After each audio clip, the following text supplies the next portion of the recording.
এয়া আমাৰ ঘৰৰ ৰঙালাও। আজি ঘৰৰ ৰঙালাওৰে চব্জি বনাম। ৰঙালাও, চয়াবিন, আলু।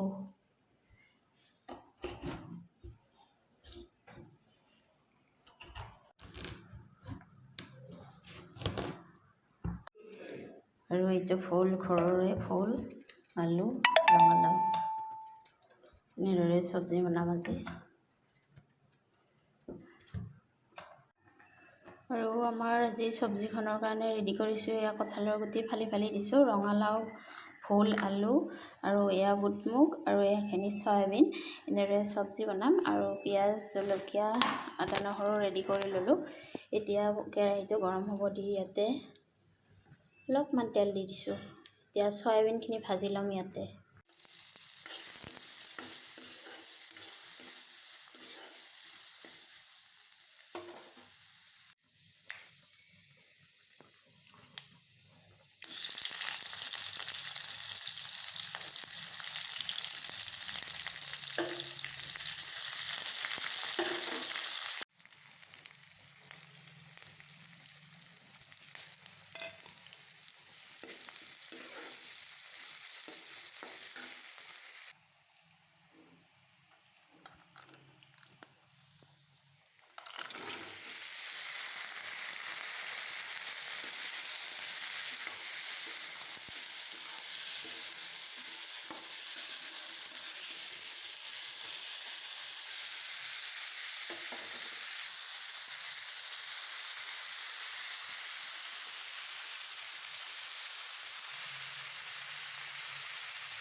আৰু এয়া আমাৰ মিক্স তৰকাৰী ৰেডি হৈ গ'ল। আৰু ভাত আঞ্জাত ৰেডি হ'ল। এতিয়া আৰু এনেদৰে মিক্স তৰকাৰী খাই বহুত ভাল লাগে।